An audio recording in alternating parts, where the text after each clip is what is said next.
Namaste. Hi children, how are you? I hope you are fine, safe. Today I am back to teach you a very important topic from economics, lesson 1. That is the story of village Palampur. Story, it's sounding something good.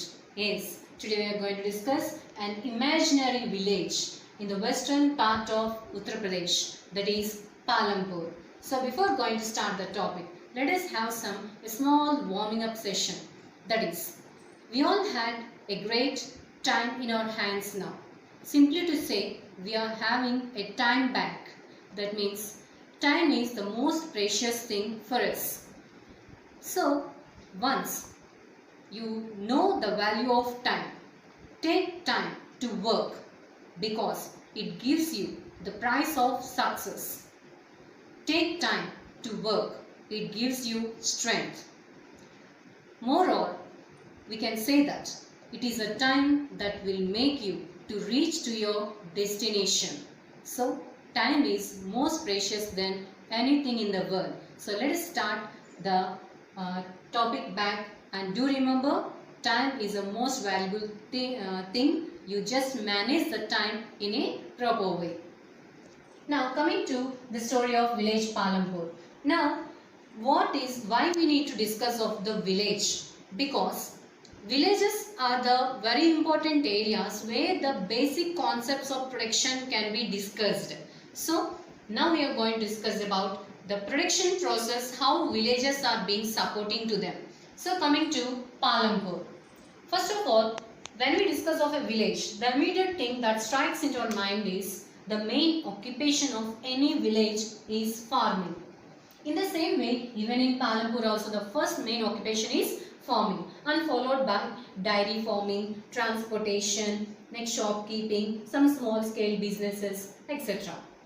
And second thing is, Palampur is having a well developed roadway connection. When we notice Palampur, if we go from Palampur 3 kilometers away, we can be connected to a very big village, that is Raiganj. We can connect to a very big village, that is Raiganj. And next, if we go nearby, we are having a small town called Shahpur. Okay, we are having a small town called Shahpur. So, by this we can understand Palampur is a village where it is well connected with its road system. Not only roadways, even there is a good connection of electrification, electrical connection to agriculture, because whatever the occupation you take, electricity plays a very vital role. Agriculture can be developed, it is used in small scale industries, even in shops and many other purposes, even in our houses. So, it had a good electrification. Now, other than that, we also can notice here we are having two primary schools, one high school and one PHC. What is PHC? PHC means Primary Health Center. Okay, just like a hospital. And we had one private dispensary. In this way, this village Palampur, which is an imaginary village, had well connected road system, electrification, and even a good schooling system, and a hospital and one private dispensary. And let us see how much population is actually present here. There are 450 families present in Palampur. In these 450 families, 80 families obviously belong to upper caste. There are rich people. They had good land with them, more than 10 hectares also. And next, 60 families can be noticed as small and medium farmers. Okay, these people are small and medium farmers. Small and medium farmers means they might have 2 hectares of land or a little bit more. And 1/3 of the population is obviously SCs. SCs means scheduled caste people who are exclusively backward. And these people are especially can be noticed living in one particular corner of the village. So in this way we can say that the distribution of the population in Palampur. So now, as farming is the main occupation here, we can also notice the farming is not a big problem for upper caste, because they are rich and they can get money for investing for the next agriculture year. Even for these 60 families also, they can get money of their own, or else they can apply for loans. The problem happens with this one third. These people are completely agricultural landless people. We can say that these people are working as agricultural laborers. And sometimes you can also notice that those people or those farmers who have 2 hectares of land, that is not sufficient, and sometimes they may need to get loan from money lenders. So when we go for money lenders, we can understand the problem, because money lenders obviously collect a lot of interest, and they make the farmers to fall into a debt trap where the recovery will be highly impossible. So in this way we can say some problems will be faced with especially small farmers and even the 1/3, that is agricultural landless people. Now let's continue. Now the next thing is, we understood how the families are distributed. That means our village is having a good connectivity of all the things.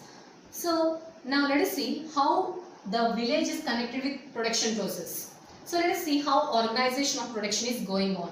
So this is a very important question to you. Organization of production.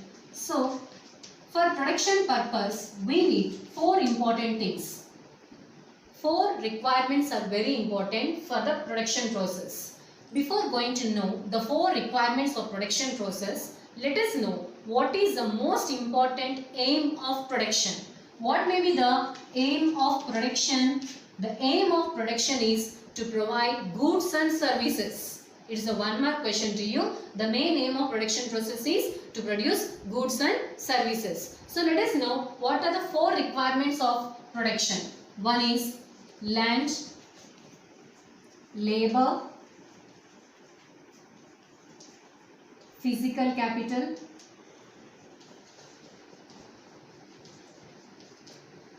and last one is human capital. Okay, these are the 4 requirements especially for the production process, which is said to be the main aim is production of goods and services. So let us see land. Among all the requirements, the first most important thing is land, because it is related to nature. Everything we are getting from our mother earth, that is nature. It may be minerals, it may be forests or resources, whatever we are using, water, everything we get from the land only. So that's the first most important requirement. Second thing, labor. Labor means it refers to a person who works. Labor means a person who works. So here labor is 2 categories. One is skilled labor and next one is unskilled labor. Okay, unskilled labor. Now coming to skilled and unskilled. What is the difference between skilled and unskilled? Skilled means the person who is educated, skilled, technologically developed. So that means for a person to come under the category of skilled, he needs talent, he needs education, technical process ways, these all things. Now unskilled means the person who is uneducated and who is unaware of the technical skills. So here the skilled people will do a mental ability work and earn more, but unskilled people, they doesn't have technical knowledge, they do a lot of physical work, but even though they earn less. So this is a division. Now physical capital. Physical capital is basically again 2 types. It is divided into 2 types. One is fixed capital and next one is working capital. Okay, what is a capital? Capital means it's an investment for development purpose. So we are having 2 types of capital. One is fixed capital and next one is working capital. How we can identify this is a fixed capital and this is a working capital?